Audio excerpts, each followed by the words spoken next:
That will do some high alpha. They certainly will.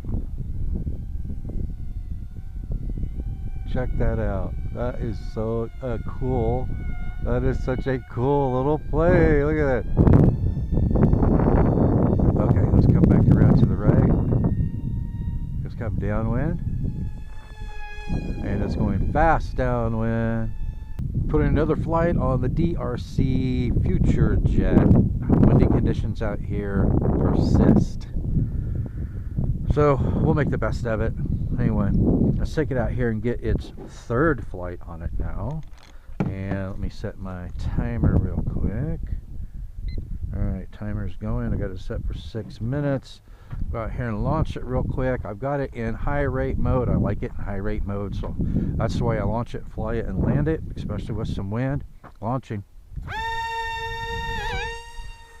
Takes right off. No problems whatsoever. That's full right. That is full right aileron. That is a pretty tight turning radius, isn't it, for high rate? Okay. Oh, well, that was for full left. Excuse me. Now we got full right. I think I said full right.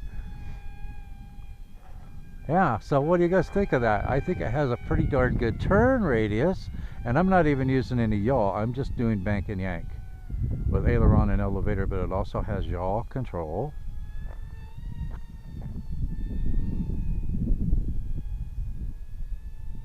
It's pretty speedy when you want to play it speedy, and it's pretty slow when you want to fly slow. It has a very, very fast stunt roll there. Going downwind. Yeah, it feels like the wind is dropping off a little bit. Alright, let's try a right roll. Holy, I think it did 2 of them. It looked to me like it's doing 2 rolls in a row. That's pretty cool. That is a fast roll rate. It tells me that it's got some good control authority if it's able to spin that fast. Those ailerons, when you push that stunt button, are really deflecting a lot to roll it that fast. Okay, let's try something else here. Oh, how about that? It did a loop that time. When I tried that earlier, it couldn't quite make it because there was just too much wind. But my guess is if you had calm wind conditions out here, it would do a loop just fine. It looks like it performs a pretty wide loop.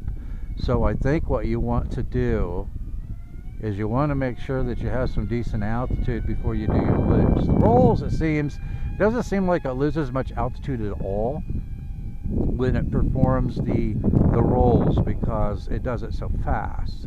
But it does a slow climbing loop, and so it's going to be pretty wide loop. Make sure you have some altitude. Okay, one thing I wanted to try, I haven't tried yet.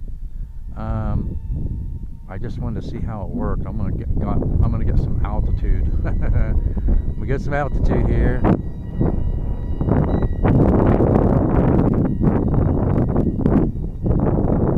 Alright, bring it back. I guess I didn't hold the button down long enough because I need to try it inverted. So I come back through here, I want to try that again. I know it's hard to see right now, but I want some altitude in case something goes horribly wrong. Alright, let's see. Alright, now I'm upside down.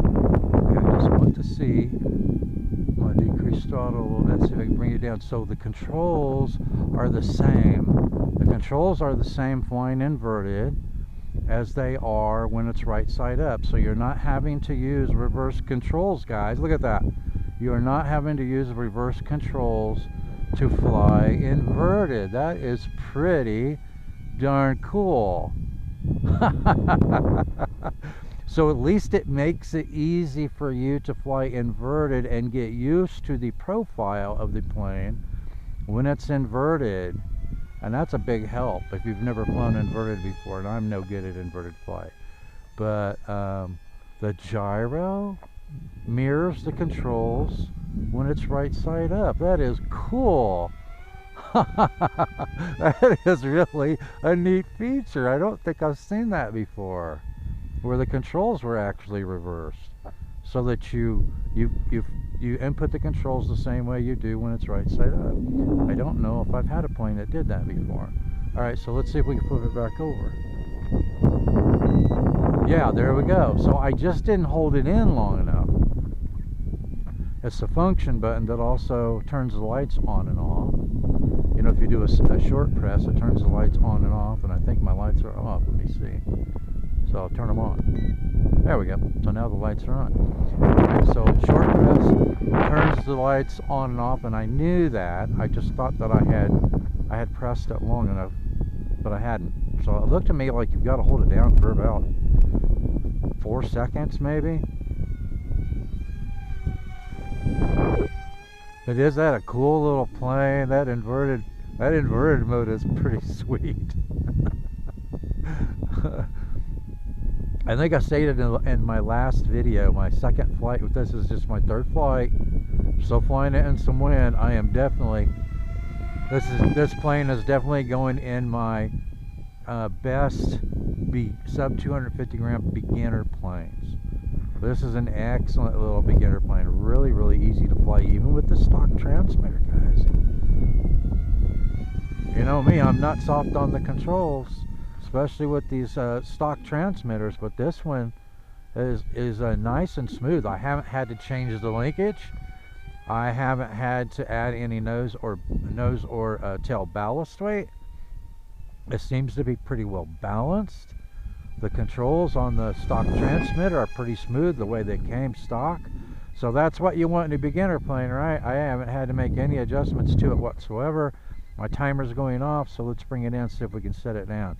But what a fun little plane. This is the first DeeRC plane I've ever flown, and I think I'm going to be testing out. Some more of them. Look at that. Ah! A vertical landing. That was sweet. All right, let me turn this timer off. All right, so what do you guys think of this little plane? I'm telling you, this is just my third flight on it. I'm still flying in some significant wind. I would say it's 4 to 5 out here now. When I first got out here, it was at least 5 to 6. I could hover it easily. If I put in some high alpha, I could actually fly it backwards. It handles the wind just fine. The inverted mode works flawlessly, man. That was so easy. You know, not having to think about reverse controls. That was really easy to fly it inverted. The loops, the rolls, everything works really good. Excellent little plane. I'm having a blast with it. I highly recommend it as a beginner plane. Thanks for watching, and I will see you in the air.